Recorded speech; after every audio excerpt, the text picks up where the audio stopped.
Let's talk about Gorilla City in my DC cinematic universe. This is Gorilla City as we are familiar with it. It is a city populated by hyper-intelligent gorillas hidden away in the depths of Africa. But I am not doing it this way. This is what my Gorilla City would look like. It is an ape sanctuary in Uganda, Africa. But not just any ape sanctuary, it is specifically a super ape sanctuary. After Rex Tyler figured out how to give people superpowers with his Miraclo pill, people started experimenting to give things superpowers, and apes were a common test subject to be used before human trials. Eventually, just like with human cloning, the UN outlawed experimentation on living beings to try and give them superpowers. And so for a little while, super apes became kind of a problem. People weren't taking care of them, people just sort of let them loose. And there would be a tongue-in-cheek reference made by the Justice Society of America to that one weird time back in the 60s when for whatever reason they just kept fighting gorilla after gorilla.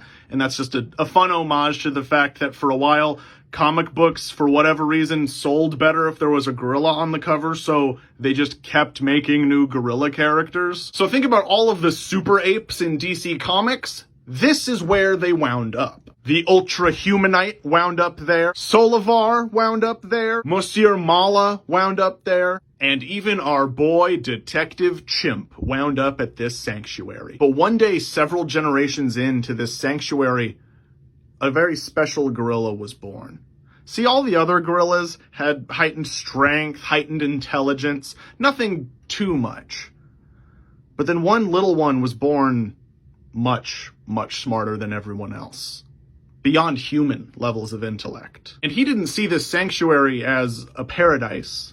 He saw it as a prison. And one day this little gorilla broke out. And on its way out of the facility, it was stopped by two armed guards. They aimed their weapons at the little gorilla and warned it to get back into its cell. Most of the gorillas here have heightened intelligence, so some of them had limited capacity for understanding human language, so it's not absurd that these guards would talk to this gorilla. But the little gorilla just stared at these two men.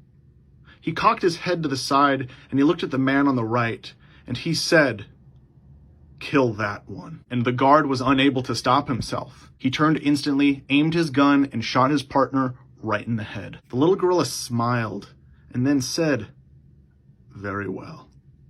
Now kneel. Kneel before Grodd."